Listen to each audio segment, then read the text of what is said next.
Well, g'day everyone. Welcome to today's webinar. I'm John James and I'm passionate about enabling change and innovation. And that's why I'm hosting today's webinar, where we can explore and discuss issues relating to enabling change and innovation. The technology we're using today is really easy to use. Here's an image of the GoToWebinar floating control panel. It's fully expanded when you first see it, but hey, the clever little thing hides itself after a couple of minutes so that you can better concentrate on the presentation.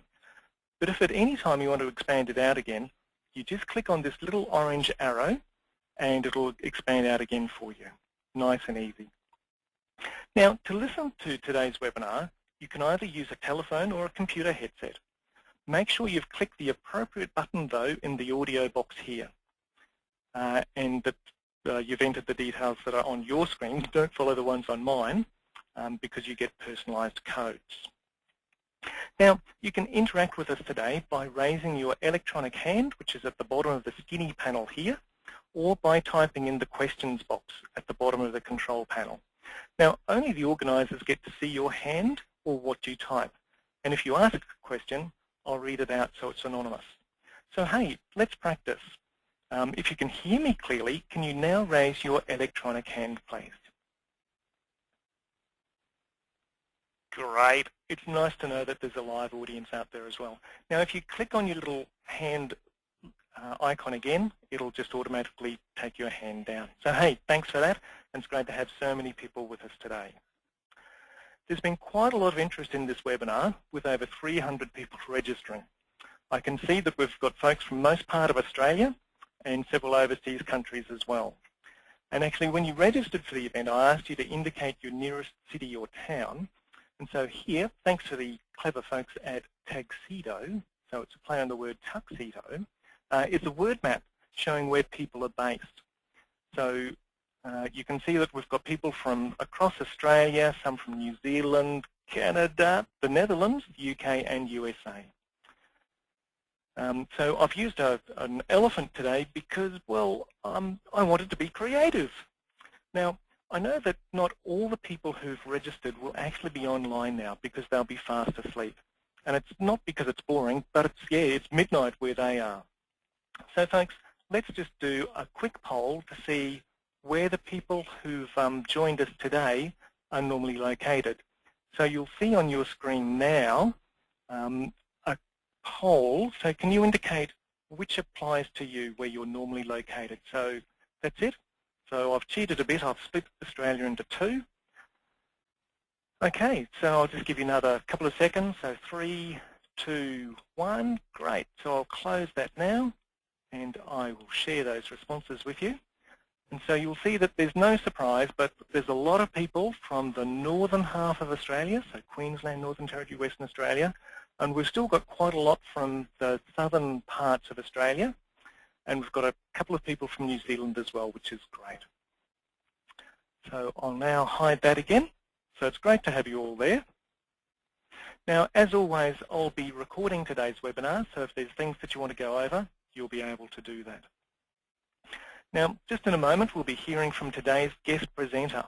Now, I'm a great fan of Stephen Covey's book, The 7 Habits of Highly Effective People, in which he talks about sharpening the saw. For with a sharp saw, you can expend the same amount of effort, but achieve so much more. And that's why improving our innovative and creative thinking is so important, especially in these challenging post-GFC times, where both governments and private enterprise struggle to survive, let alone flourish. So we need to do things differently, which starts with thinking differently.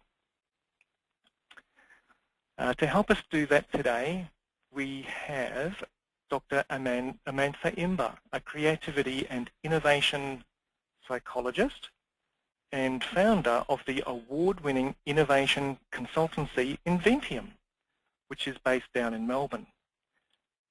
And unlike many other self-proclaimed experts in the creativity and innovation arena, Amantha has a PhD in organisational psychology and a long list of satisfied clients, including people like Coca-Cola, Lego and Medibank Private, to name just a few.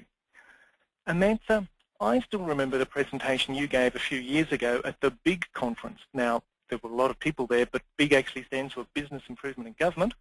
And I was really impressed with the range of really helpful creativity-boosting techniques that you shared with us.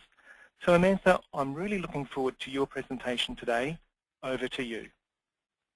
Fantastic. Thank you very much, John. And hello, everyone in all different parts of Australia and New Zealand. So what today is going to be about is I want you all to leave with some really practical tools that you can just start to use immediately to really help drive a better approach to creative thinking and creative problem solving. So before we start, I just want to make sure that you're all clear on my name, because Mum gave me a really weird name at birth. I was meant to be called Anthea, but a few days before I was born, Mum met an Anthea that she hated, and so she thought, oh, what sounds like Anthea? And thus the name Amantha was born. So it's not Samantha, it's not Amanda, it's Amantha. So there you go. What I will just reinforce, John mentioned that we'll pause for questions at a couple of different points in the webinar, but at any stage when I'm talking, feel free to type in your question, and John will scan all those and ask some of those at various points in time. But do feel free to ask a question whenever you want. So I thought we would start with a bit of a poll, and the question I have for you all is, how creative do you think you are? How creative do you see yourself as a person? And I think John's going to put up the poll now, so you might think you're highly creative, maybe not that creative at all, or maybe about average creativity. And I can see that almost everyone has voted. We've got about almost 90% of people voting, and can see here that the results are very interesting. So we've kind of the majority of you have voted. We've got about 45% of people who see themselves as moderately creative, so around about average. About 40% who see themselves as quite creative, 5% who are highly creative, and then we've got about 10% that are not that creative or not at all creative. So it looks like a pretty fairly standard bell curve there. But what's really important here to note is that everyone that has a functioning human brain has the ability to think creatively. When studies have looked at this and they've tried different interventions to improve people's creativity, we know that almost all of the time they're successful. So it is one of those skills that is very easy to train, and it's a very malleable skill as well. So regardless of how creative or not creative you currently see yourself, what I hope you'll kind of see by the end of this webinar is that all it takes is just understanding what are the right tools and the right stimulus to expose your brain to, and it actually becomes very, very easy to increase our ability to think creatively. So, I'm reading my slides, but it's not clicking. Here we go. What I encounter, so through the work that I do, travel all over the place, and I actually encounter a lot of bad ideas, unfortunately. Ideas that should never have been brought to life. Ideas like this, for example, the butter stick, and I know I don't really want one of those in my kitchen. Or the sleep while standing stand, because how annoying is standing up, really? Or the baby box. Although I know if we've got some mums that have called in, you're probably thinking, it's not a bad use for my baby. But the point is, what I want to do is I want to take you through some tools that will make sure that you are never responsible for launching one of these kinds of ideas into the world, and make sure that the thinking that you produce is of great quality. So a few months ago, I was in talking to some of the HR folk at ResMed, a big medical device company, and they were telling me about how their CEO, Peter Farrell, is a huge evangelist for innovation, so much so that a little while ago he put up these posters talking about just how important innovation was. This was the poster that he put up, innovation or die. Quite an extreme message, and they were telling me about how they get these fresh-faced university grads into the organisation, and they'd take the message quite literally. I think that they were going to be in some serious trouble if they didn't innovate, which of course wasn't the case, but I don't think it would have been such a bad thing if it was, because the world is rife with examples of companies that failed to innovate and are now in a whole lot of trouble. So take Blockbuster Video, for example. Blockbuster is buying a slow death because everyone's just downloading videos online, and also because of that horrible poll that you get in video stores. I'm sure you know what I'm talking about there. Look at Polaroid. Who remembers Polaroid cameras from the 80s? They were a lot of fun. But unfortunately, in 2001, Polaroid had to file for bankruptcy because their senior management team failed to recognise the impact that digital photography was going to have on their business, so under they went. Likewise, closer to home, Australia Post are in a fair amount of trouble because nobody's really sending letters that much anymore, and therefore a huge amount of their revenue is now drying up, and they're now having to innovate. And finally, and more recently, very close to home, obviously, we've heard about what's happening at Fairfax, and they're in a tricky situation because the newspaper industry has been hugely disrupted through online media and being able to get our news for free. And so, of course, they're now in all sorts of trouble. And it's because these companies failed to innovate that they're now either dead or in a whole lot of trouble. But I guess when we look at innovation, how we approach innovation and creativity is that, some people say, well, let's approach it artistically.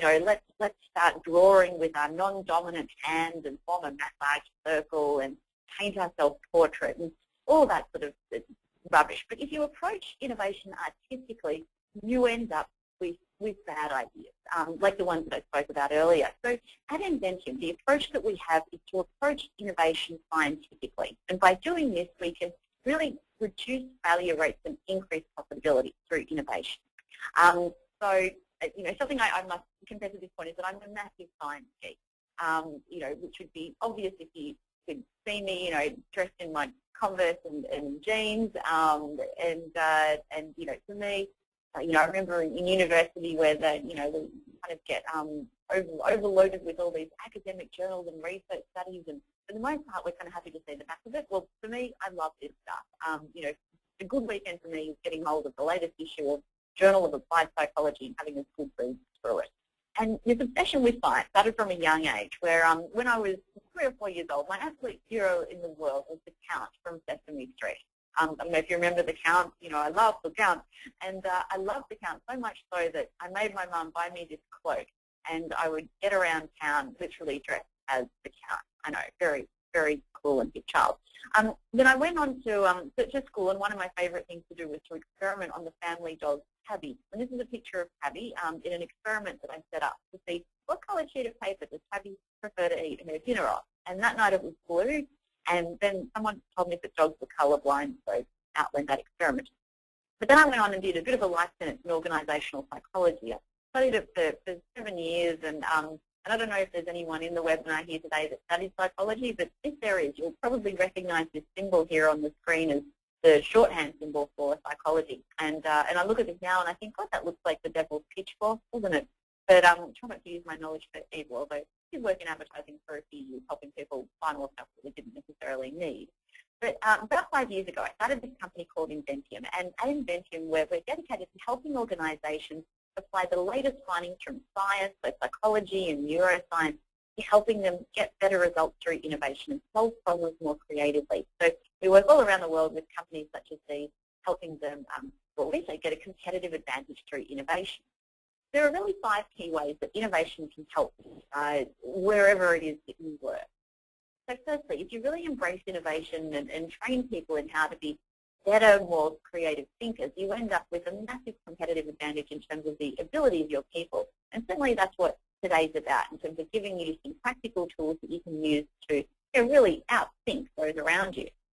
You also end up with an internal competitive advantage where you have highly efficient processes, and all the tools that we've covered today, you can definitely apply them to, how can you achieve cost savings and time savings through some of the processes that you have internally.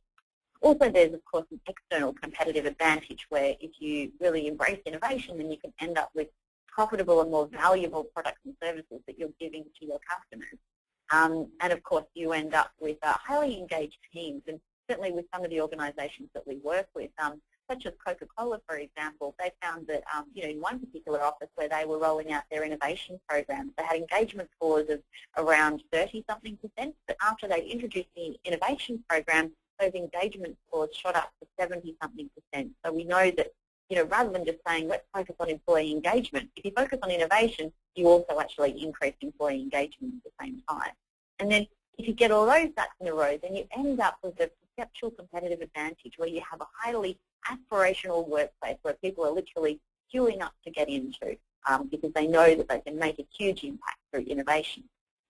So I'm not going to talk too much about this slide, but what I will say, there are 9 key elements to really driving effective innovation, and one of those is building capability. So today's focus is around how can we build capability in everyone that's dialed in to give you some practical skills to drive innovation. There are a number of different tools that we use to do this in Inventium, and what we're going to focus in on today are 5 key things. We're going to look at getting to the root, going wide, shifting, crushing assumptions, and stepping into someone else's shoes. So I'm wondering if anyone out there has been asked to participate in a blue sky workshop before, where you get invited to a brainstorm or a workshop and the sky's the limit and any idea is a good idea. And can I get you to raise your hand if you participated in one of these kinds of workshops? Give people a moment to raise their hand. See, that count is shooting up by the moment. We've got quite a few people there that at least 1 in 5 of us have been asked to participate in a blue sky workshop, and you can put your hands down now. People thanks for that. And I've got to say, blue sky workshops are one of the biggest wastes of time that there are when it comes to driving innovation. Because if you don't start with understanding what is the clear challenge or problem that you're actually trying to solve, then everything else potentially becomes a big waste of time. So rather than just kind of going blue sky, what we talk about in Inventium is actually making sure that you get to the root of the problem. And if you get to the root, and if you can identify clearly the problem that you need to solve, then all the work that you spend generating ideas and solutions becomes infinitely more productive and effective. So I'll take you through an example of what I mean. So this beautiful piece of architecture, which I wonder if anyone has been lucky enough to go here, is of course the Washington Monument, otherwise known as the tribute to Bill Clinton. And a little while ago, they were encountering some problems with the Washington Monument, where they were noticing that there were these pigeons that were pooing all over the monument, and they had to use really harsh cleaning chemicals to get rid of that pigeon poo, and it was making the monument start to deteriorate. So they could have said, well, let's just get rid of all those pesky pigeons, poison all the pigeons, and that'll stop the problem. But instead, they were focused on getting to the root, and they asked themselves, well, why are the pigeons flocking to this monument? What's attracting them? And what they found out is that the pigeons were attracted to the monument because there was a certain type of spider that was attracted to the monument. And I might add, I'm a massive arachnophobic, which is why I've got a picture of a robotic spider, because I'd be sitting here freaking out if there was a real spider. Anyway, so they could have just said, well, let's kill all those spiders. And this is a great invention that I saw a little while ago. Let's use the keep your distance bug vacuum to get rid of them all, which incidentally is something you can get online from a store called Chemical Schlemmer, which is a great cylindrical device which you can use for sucking up bugs. And they could have said that. They could have said, well, let's just kill all the spiders. But they didn't. They said, what's causing the spiders? And they found out that the spiders were attracted to the monument because there was a certain type of moth that every afternoon when the light would come on around the monument was attracted to the monument, and they would descend upon it, and the spiders would see the moth, they'd come to the monument to eat the moth, the pigeons would then eat the spiders, and then the pigeons would poo all over the monument, hence the need for harsh cleaning chemicals. So they said, well, what if we tried turning on the lights around the monument a few hours later when it actually became dark? And they found, just from making that simple change of turning on the lights a few hours later, that they got rid of most of the moths, which got rid of the spiders, which got rid of the pigeons, which got rid of the need for harsh cleaning chemicals, which of course fixed the problem. So something to ask yourself, with regard to where you work and the types of challenges that you're facing, what are your pigeons? What are those red herrings that you think are the problem, but if you dig a little bit deeper and focus on getting to the root, you actually find that they're not actually the problem. And focus on actually finding your moth. Because if you can find your moth, then all the work that you do generating ideas and solutions will be so much more productive because you're actually focused on solving the real problem. So what I want you to do is to have a think about, and I'll get you to write this in the questions and comments box that's just highlighted here. Can you think of some moths or pigeons within your organisation? And give you a couple of minutes to write those in. So what are some pigeons that you might have encountered, those red herrings that you think might be the problem but are not actually the problem? Or what are some actual moths, things that you've identified that, yep, that is the root cause of this problem, and if we solve that, then we would end up with a very, very good solution. So, John, I'll hand over to you. What sort of things are people writing in with? Yeah, thanks, Amantha. So we've got one person suggesting that it's the ageing population afraid of technology. Another one suggested lack of forward planning. Another, pigeons, lack of R&D funding. Another one there is auditors, an imposed strategic plan, red tape, focus on actual short-term profit and not long-term benefits, state and territory governments competing with the Australian government for control over natural resources, and they're just coming in thick and fast now. There's perceptions that working on people issues are less important than technical issues, more complex analysis of data, lack of organisation, old school staff who aren't up with the current trends, processes are the pigeons and attitudes are the moths, traditional ways of software development, lack of accountability, using email too much instead of phoning and building real relationships, functional fixedness, so being comfortable with one technology supplier rather than looking for strength and diversity. Is that enough for the moment, do you think, Amantha? That's fantastic. Yeah, and that's great thinking, guys. Like, it's brilliant, and I'm so encouraged to hear that, like, in a way that there are so many pigeons and moths, because if you can then identify, well, these are the moths, and if you can look to solve them, then your efforts are going to be so much more productive. So thank you for everyone who wrote in there. That's great. So what I want you to take out of this is getting to the root, asking what is causing that. Because to get to the root, even if you start with a pigeon and ask what is causing that, what is causing that, what is causing that over and over again, then you're guaranteed to identify that moth. So yeah, really, really important stuff. So if you ask what is causing that over and over again, you will get to the root. So moving on to a concept that I call the expert blinkers, which is a really big problem that, that myself and my team encounter a lot when it comes to trying to drive innovation. Well, what we find is that quite often, if we're working with quite senior, experienced people in organisations, they can often have what we call the expert blinkers, which is where you encounter someone who's got all this experience, this depth of experience in a certain field, but it can be to the detriment of actually having gone really wide and broad with their experience. They know all this stuff that's going on in their specific area, but it's to the detriment of knowing what's going on all in other industries and all around the world. And I wonder, with people that have dialed in, I'll get you to raise your hand. If you know someone who potentially has the expert blinkers, just raise your hand if you know someone that's got the expert blinkers on. Yeah, I can see that is shooting up very quickly there. So I can see that, wow, so we've got like over 50 people who have immediately identified someone with the expert blinkers. Fantastic. You can put your hands down, guys. Thanks for that. And what we know from a whole bunch of scientific research that's been done, where they've compared people who have a great depth of experience and depth of knowledge compared to those who have a great breadth of experience and knowledge, and they've compared their performance on various creative problem-solving tasks. And we know that people that have a great breadth of experience, have gone wide, actually perform significantly more creatively.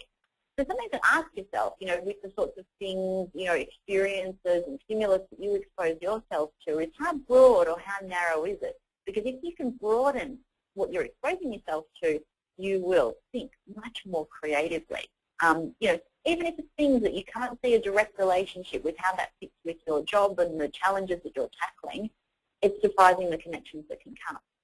So your story about this.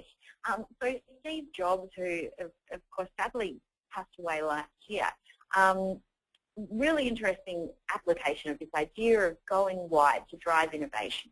So when Steve Jobs passed away, one of the most viewed videos on YouTube was the speech that he gave at the graduation ceremony at Stanford a few years back. And during that speech, he told 3 stories, and one of them was around this idea of going wide. And what he talked about was how back when he was at university, he actually unenrolled in the course that he was enrolled in, and he started dropping in on other courses that he wasn't enrolled in. And one of the things that he started dropping in on were lectures all around calligraphy. So he didn't really know like how calligraphy, was going to relate to what he did for a living, but he was really fascinated by calligraphy, and he knew that at Reed College, where he was studying, it was actually famous for calligraphy. So he basically ended up doing a semester-long course of calligraphy. Then, 10 years later, he's sitting around with a group of people that were working on inventing the first Mac computer, first Apple Mac, and they were sitting around thinking, how can we make it significantly different and better to what's already out there? And I don't know how many of you remember back in the 80s when the computer screens were black and we had that boxy green font, horrible to look at. And Steve Jobs was thinking about this, and he thought, well, what if we could actually give consumers a choice as to how that writing appears? All this calligraphy stuff came flowing back into his head. And he thought about calligraphy, and he thought about computers, and he thought, well, what if consumers could actually choose a typeface that their writing appears on their computer screen? And it was through that thought, from having that experience of attended that calligraphy course, that came the invention of fonts, which are now obviously a part of almost every software package we can buy. So, I think a lovely illustration of just the benefits of going wide with the sorts of experiences that we're undertaking, and how that can lead to amazing, groundbreaking innovation. Some examples of the work that we've done recently, we were recently working with a financial services firm, and they were asking the question, how can we create a better first impression with our customers? And one of the widening bits of stimulus that we brought in was around a supermarket that had set up a dating site where, as a shopper in the supermarket, you could log on to this website and meet people who had similar shopping habits to you. So, I like carrots, you like carrots, let's get together, or something like that.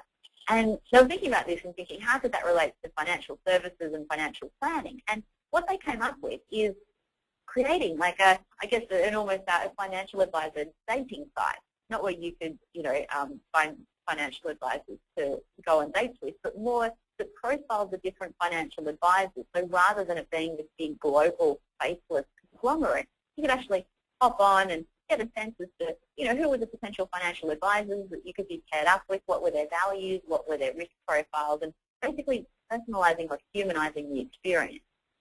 Another example where we again were exposing people to this widening stimulus was we're working with a leadership team at the Australian arm of a global biopharmaceutical company, and they were asking, how can we better resource innovation within our arm of the business? And so we're looking at how startups typically resource innovation, and inevitably it's from the founders of the startup investing their own money. That's generally how they start. And I thought, well, what if we as a leadership team could actually reinvest our leadership bonuses back into the business on innovations that really matter to us and that we want to move forward? So through that widening stimulus, they came up with a different approach to resourcing innovation. So the key takeout here is this idea of going wide, and that if we expose ourselves to widening stimulus beyond what we're kind of seeing within our industry or within our job role, then we will significantly increase our ability to innovate. And just 3 really important points here in terms of going wide and some guidance. So firstly, one of the best places where you can look is looking in parallel industries. How are industries that are kind of similar but not similar to yours, how are they solving similar kinds of challenges? So that's our number 1 strategy for going wide. Then secondly, look at filling knowledge gaps. Look at what's the problem that you're solving and what's the experience of the people that you have solving that problem, and look to fill some knowledge gaps in terms of helping potential solutions be broader than they could be. And finally, you need to accelerate the process. So we don't all have time to go back and do another course at university. So when we're creating widening stimulus, we try to get it down to 1-page summary. So really accelerate that process. So 3 key tips to going wide. And going wide is certainly one of the most effective ways that has been proven in science to really accelerate creativity. So at this point, I'm just going to pause, and I can see that quite a lot of people have been asking questions, making comments throughout. And John, I'd like to get you to perhaps throw a handful of questions my way, and we'll answer some of those before we move on. Yeah, sure, Amantha. So the first one, it's a little long, but it says, as extension professionals, so that us involved with enabling change in the agricultural area, we rely on creativity of the researchers who tend to be incremental thinkers and are not designing the products that are necessarily needed for the future. So for example, they focus on Roundup-ready wheat or some health tweaking rather than the wheat that builds biodiversity and doesn't require fossil fuel inputs. So Amantha, I think the question is, so if that's kind of the environment that we're working in and those are the people that we're blessed to be working with, how can we change our situation and perhaps help them to be broader with their thinking? Yeah, so I think one thing, getting to the root concept, is helping identify what's going to be the most beneficial problem for them to be solving. Because it sounds like, if they got some direction there from you guys around what is the best problem that they could be solving and answering, then that might help them focus on coming up with more breakthrough or disruptive innovations. Also, one of the things that I'm going to talk about today, the idea of assumption crushing, which I won't go into yet, but I think if, with these tools that I'm talking about today, the more people know about them, the better. And I think assumption crushing will be a really important one to get across to these people, particularly if you're feeling like they're coming up with just more incremental solutions. But a lot of it is about setting the right challenge that you want them solving. And if you set the right challenge that does encourage more breakthrough thinking, then you'll often get more breakthrough solutions. Okay, thanks, Amantha. A couple of people have picked up on the word accelerate that you used just before. Can you talk a bit more about that, and what does it mean, and how do you accelerate the experience? Fantastic. So accelerating the widening experience. So what that means is that the example that I gave of Steve Jobs, for example, where he sat in on a semester-long course in calligraphy, we don't have the time in general to be able to do that kind of widening when we're working on specific challenges. We don't have a semester-long amount of time to solve a problem. So what that means is that when we're developing widening stimulus, we try to summarize the widening information that we're bringing into groups. So for example, we ran a workshop with Australia Post where we were focused on generating new product and service ideas that they could bring to market in 10 years' time. And we knew that technology that was just starting to emerge at that point in time was going to be really critical to generating great ideas. And we also knew that the group didn't know much about emerging technology. So we knew that that would be great as widening stimulus, new emerging technology. So we could have brought in books for people to read up on, but we knew that people won't have time. So what we did with about 30 key emerging technologies, we got them into one-page summaries. So we'd give someone a page about, for example, three-dimensional printing. They would read up on that just over a page, and that then accelerates the widening process. So it's really about getting that widening stimulus down to short one-page summaries, ideally. So hopefully that answers that accelerate question. Yep, that's great. And just finally, because I'm aware we'll need to move on after this, do you have any practical tips for fostering innovation in a small, busy office? A small, busy office. Look, I think a really easy thing to do is your physical environment makes a really big impact to people's ability to think creatively. So I think if you can put some thought into the physical environment, for example, we know that warm colours like reds and oranges are great at increasing creativity. We know that nature is really good for enhancing creativity. So if we can go out for walks in, the park or just outside is great for creativity. So, in a small office, if you can even just frequently get outside the office, for example, go for walking meetings rather than sitting in a kind of enclosed space, then we know that that enhances creativity and innovation. So they're just a couple of small tips there.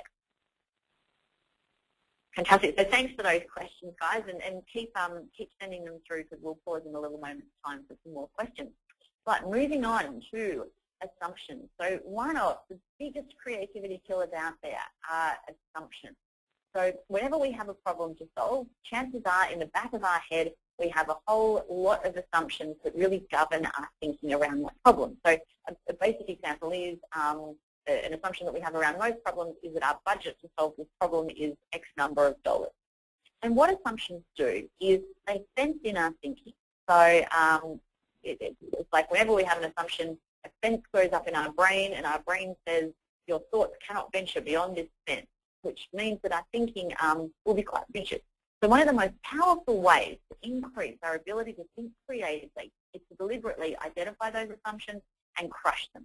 Because through crushing those assumptions, it's like breaking down that fence in your brain and giving your brain permission to wander in all these other areas. So, you know, a classic example of crushing assumptions is the iPhone, where a fundamental assumption around mobile phones prior to the iPhone was that a mobile phone has to have 12 buttons, otherwise, like, how else would you make a call? But Apple said, well, what if a mobile phone only had one button on it? What could that look like? And, of course, through crushing that fundamental assumption has now led to a completely new interface for mobile phones. Likewise, toilet paper, something we use every day, a fundamental assumption about toilet paper is that it has to have that little cardboard tube in the middle. So one of our clients at Inventium, Kimberly Clark, crushed this assumption about 18 months ago, and they said, well, what if toilet paper doesn't need that tube in the middle? And they launched the first tube-free toilet paper. And, you know, can you imagine how much money and environmental impact that idea is having just through removing that one part to that particular product? A really a cool assumption I saw crushed by the City of Boston is that, you know, one assumption that we have, you know, for a local council is that we, you know, the people working within the local council need to do the work and need to keep a close eye on what's going wrong in the suburbs. But the City of Boston said, well, what if we could get our residents doing our job for us? They created an iPhone app that basically you could download, and if you saw something going wrong in your suburb, like some graffiti or a fallen down sign, you could simply take a photo of it and make some notes, and then that would get sent to the local council. So a really innovative solution to a fundamental assumption. So crushing assumptions. A couple of really important points here to crush assumptions most effectively. Firstly, whenever you've got that challenge to solve, which is the first step, identifying what's that problem that you're solving, write a list of all the assumptions that you can think of that relate to that problem. And it can often be best to work with negative or neutral assumptions. So a neutral assumption is like what I spoke about before, like a mobile phone has 12 buttons. That's just kind of a neutral, descriptive assumption. Negative assumptions are also good. So, for example, you know, using this particular product is a really bad experience might be a negative assumption. And then what you want to do is you want to ask, what if the opposite was true? So, for example, what if using this product or service was an amazing experience? Or, you know, what if the mobile phone didn't have 12 buttons? What if it only had one? What could that look like? So, writing out that list of assumptions and asking yourself, what if the opposite was true? And that will act as a springboard, a real breakthrough kind of thinking.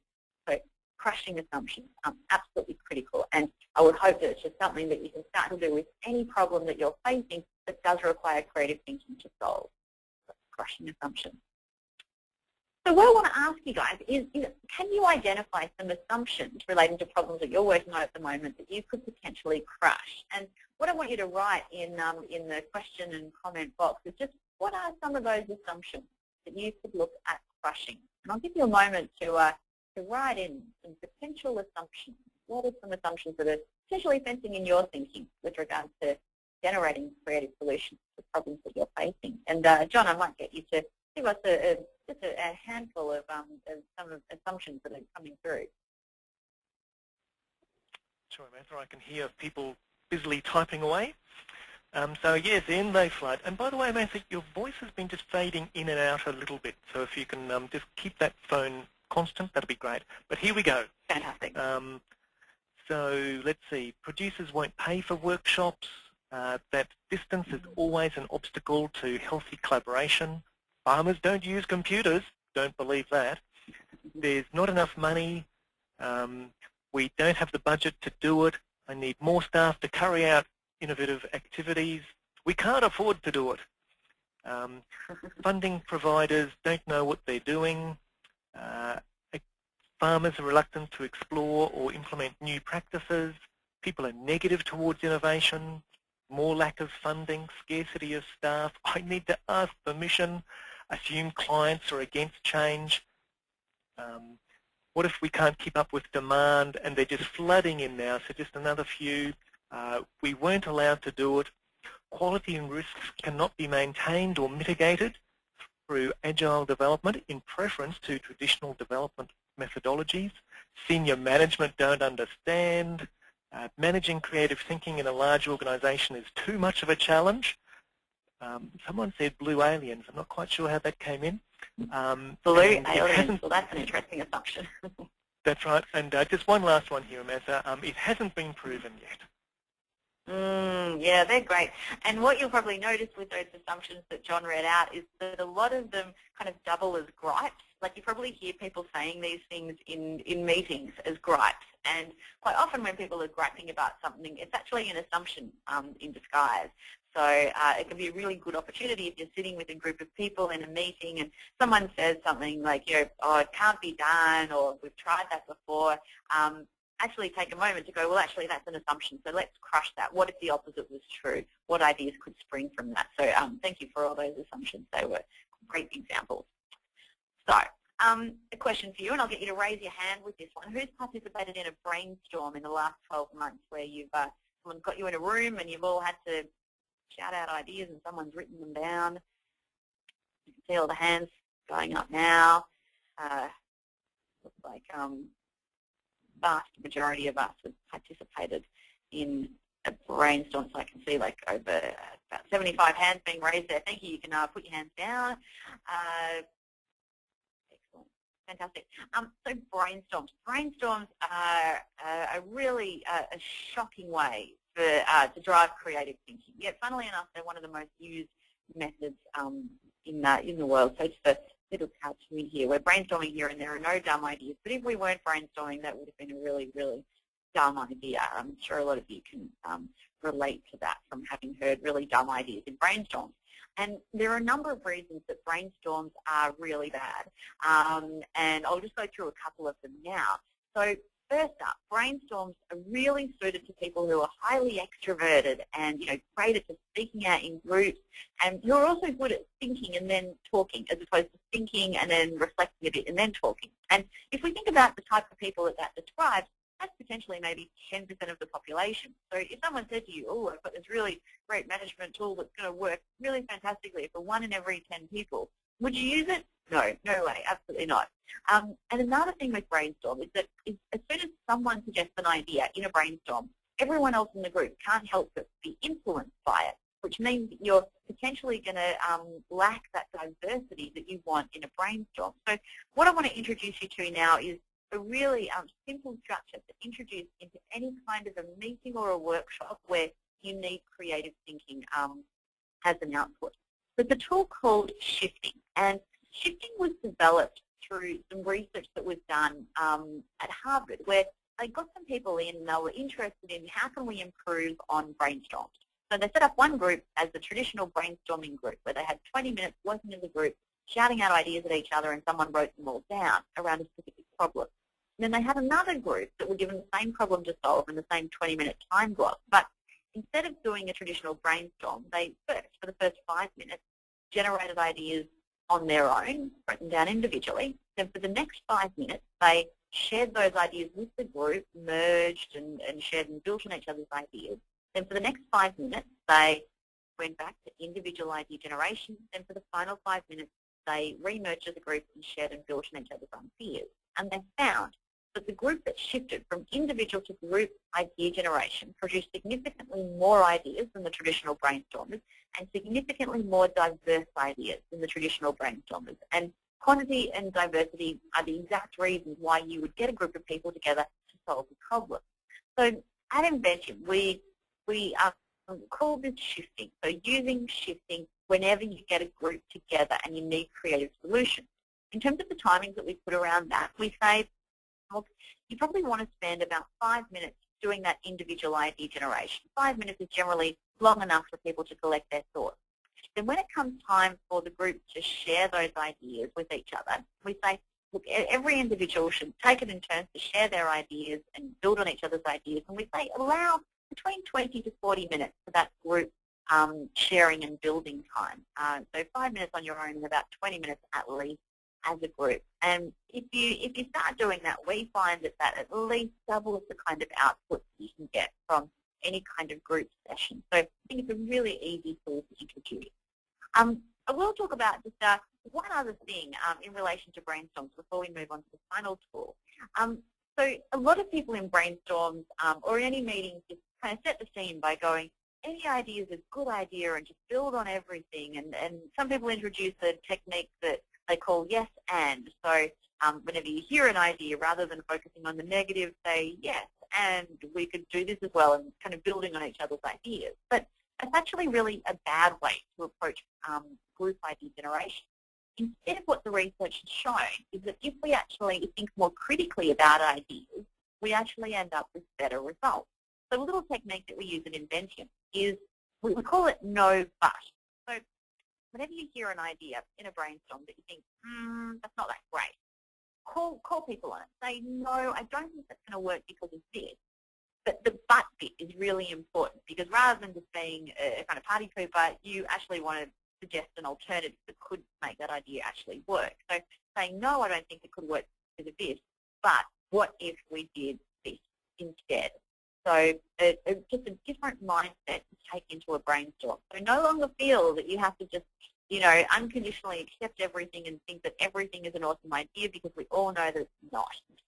But just making sure that when we do think critically about ideas, that we do suggest alternatives so that we don't completely kill morale. So a really useful technique that's been shown in scientific studies to lead to much better outcomes. So the final thing that I want to talk about today is, again, a really instant way to increase your creativity. What happens whenever we set out to solve a problem? We can't help but solve the problem from our own point of view, which sounds really obvious because, of course, we're solving it from our own point of view. But this has big implications when it comes to creativity. And whenever we solve a problem from our own point of view, we then potentially come up with similar kinds of solutions, because we're solving it from our own point of view through our own lens on the world. So a really simple way to come up with infinitely more creative solutions to a problem is to deliberately put yourself in someone else's shoes and ask, well, how would someone completely different from me solve this problem? For example, how would Google solve this problem, or how would Richard Branson solve this problem? And this is a technique that we use a lot in our workshops. An example that we found in a workshop a little while ago, we were asked to work with a private health insurer, and they had brought us in to help them generate solutions about how they could improve their customer complaint process. And so one of the points of view that we brought into the workshop that we got someone to adopt was the point of view of Red Cross, obviously a very different point of view to your traditional insurer. And they were thinking about this particular company's complaints process. And what they noticed is that, like most company complaints process, when you complain as a consumer, you are given like an 8 or 9 digit identification number. And the Red Cross person thought, well, that's very, inhumane, whereas Red Cross is all about humanity and seeing people as individuals and real people. And I thought, well, Red Cross would never do that. They'd never refer to someone as a number. So instead they thought, well, what if we titled complaints with people's like names? So, John Smith from Surrey Hills, for example, and basically personalizing the whole thing so that as someone within this company dealing with a customer complaint, the complaint that you're dealing with is suddenly from a real person as opposed to a number. So it really changes the mindset shift there, and all through looking at the problem through a different point of view. Marriott Hotel Group also recently asked this question, and they thought, well, let's look at our recruitment process, because we're having to recruit a lot of Gen Ys, and we're thinking about it from our own perspective, but what if we thought about it from Gen Y's perspective? What would they do if they were modifying our recruitment process?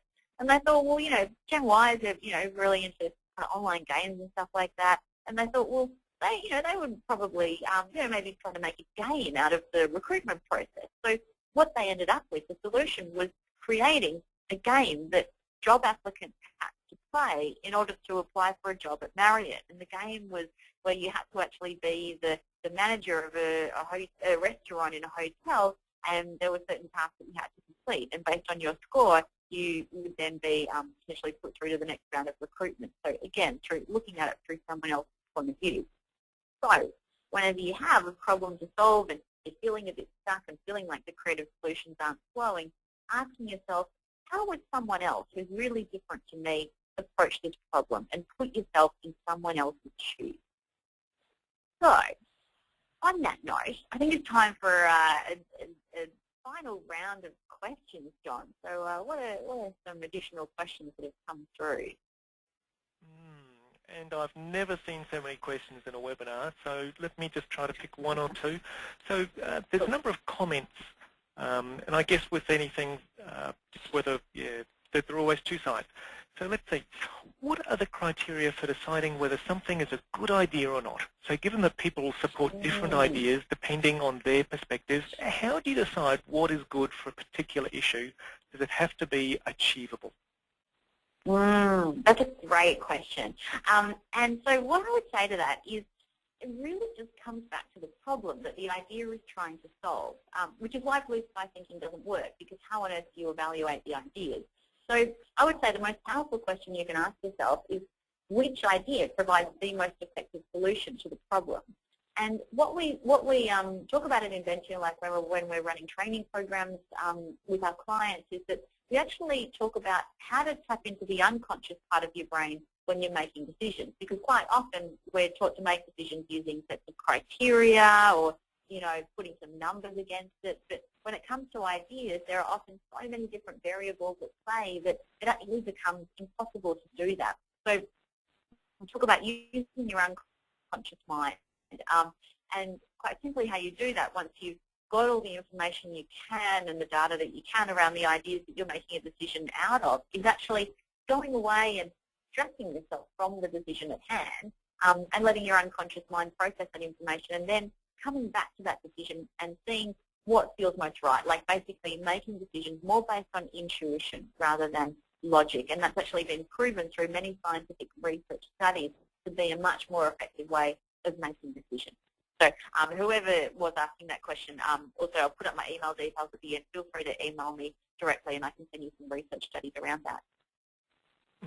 Thanks, Amantha. And I think we'll hold the questions there because we are running out of time.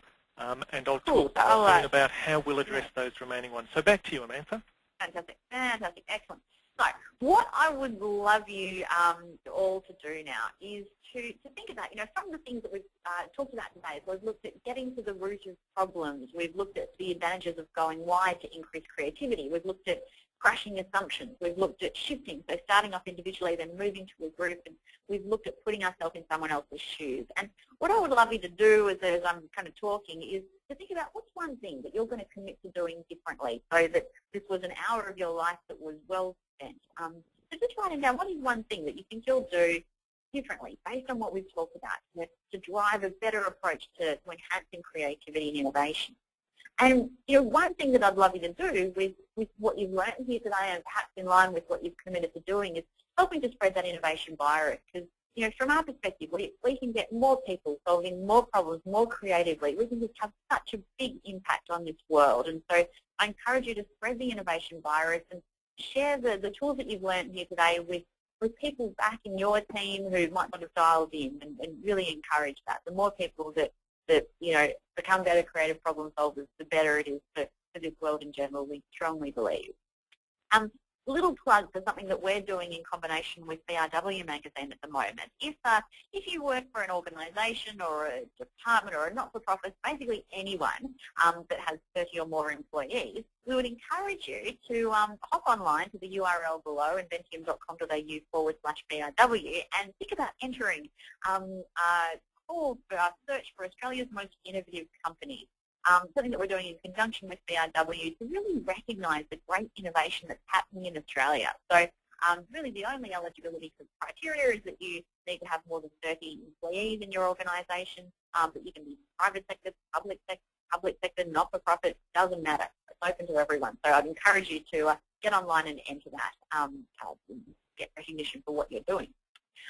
If you would like to know more, because obviously there's only so much that we can kind of cover in an hour, I'm really happy to send anyone that wants it a complimentary report, which is 5 additional innovation boosters. So a couple of those things go into more detail into what I talked about, and there's some additional things there as well. So just write down my email address there, shoot me an email, just say free report in the subject, and I will shoot that off to you immediately just for some further reading if this is an area that you're really passionate about. And then if you're like, yes, I want to know much, much more than just a free report, something else I will do a quick plug for is we, about 3 times a year at Inventium, we, rather than, the majority of what we do is in-house work, but 3 times a year we open up our doors to the public, and we're doing that at the end of July. So if you would like to really immerse yourself in some of the tools that we use to help our clients drive innovation, then we've got a training day happening in Melbourne and one in Sydney on those dates on the screen. And we have some special early bird rates that closed last week, but for anyone in the webinar, happy to extend that till this Friday if you'd like to register. And if you'd like some more information on that, then again, shoot me through an email. Just write Innovation Lab in the subject, and I can send you through a bit of a brochure on what that day is all about. But basically, it's full of practical tools to help drive a more creative approach to solving problems, making decisions, and fleshing out ideas. Finally, I want to finish with this quote because I think it's really apt. Steve Jobs said that innovation is what distinguishes between a leader and a follower. And, I think that, if you're happy being a follower, then you probably will not attend this webinar. But, if you are really truly passionate about being a real leader in your field, in your organization, in your industry, and, you're really serious about coming up with more ideas like this and more ideas like this, but less ideas like this, boyfriend arm pillow, that's a nice one, then innovating scientifically is the best way to get there. And John mentioned that there are a lot of questions, and I'm really happy to take questions just via email as well. Generally try to get back to people within 24 hours. So if you do have any questions that weren't answered when John was reading things out, please feel free to email me directly. I'm always really happy to hear from people and to help where I can. And thank you all for your time and dialing in. And back over to you, John. Great, thanks for that, Amantha. So, folks, so that today's webinar isn't a flash-in-the-pan type activity, Amantha's already shared that she's happy to take your emails, but another way is if you come over to the blog that I've created, so the Enabling Change and Innovation, and in the next day or so I'll send an email to all the people who've registered for today's event, because I'll have a link for the recording of today's webinar, but also you can then come to this website, and that's where you can further interact with us about the topic. And if there's future webinars that you'd like, you can use this little button here to suggest a webinar. And I'm using the user voice system. So you can see here that so far people have been nominating designing effective surveys, online information provision, secrets of good monitoring and evaluation. So based on these results, I have now approached Jeff Coots to do the next one for us. So this is going to be designing effective surveys. So we'll be running this in about 6 weeks' time, where Jeff will answer questions like, how should you approach designing a survey? Is there a preferred order? So Jeff will cover all those in our very next webinar. So just quickly, today's webinar has been brought to you by our webinar sponsors, so the Queensland Government, for whom I have the pleasure of working, APEN, our professional network, and also Citrix. So at this stage, I will ask Austin to say a few very brief words about APEN. So over to you, Austin. I got the hint, John. Austin McLennan is my name. I'm the current president of APEN, and APEN stands for the Australasia Pacific Extension Network, and we're a professional organisation for those involved in extension, or in other words, the process of enabling change and innovation, which is the title of this webinar series. And as a professional organisation, our job is to help you with building your networks and skills, keeping innovative, and promoting the value of what you do as extension and innovation professionals. In other words, we help you go wide, as Amantha was talking about in her talk. If we go to our next slide, just wanted to say that APEN extension is about a lot of things, but largely it's about working with people to help businesses, industries and communities innovate and change. And I suspect that many of you here today can relate to at least one of those words up on the screen. And if you do, then a network like APEN has some value for you. A lot of APEN members do work in the rural sector on rural and regional issues. But if you want to know a bit more about APEN, next slide please, John.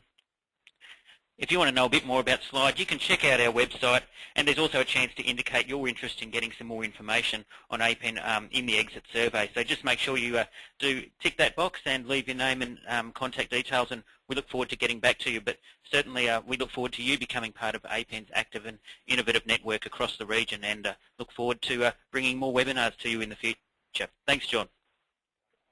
Good on you. Thanks, Austin. Now, our other webinar sponsor is Citrix GoToMeeting and GoToWebinar, who we've been using their products today. So they're offering us a free trial of their product. So there's a free trial of the GoTo service, and also for those who subscribe to any GoTo service as a result of today's webinar, you'll get the first 2 months free. And how do you take them up on this offer? Easy. You complete the SurveyMonkey survey that I'll be sending out with my email in the next day or so, and one of the options there will be if you'd like to take Citrix up on their offer, also if you'd like more information about APEN, and also Amantha's ebook that she offered that you can offer. You can select the option in the survey to receive that. So folks, we have run out of time today, so in conclusion, I'd really like to thank Amantha again for her inspiring presentation, and a big thank you to all our attendees today and from the various places well around the world that you joined us. So thanks for being part of today's webinar, and I'll look forward to seeing your comments and ideas over on the blog. All the best.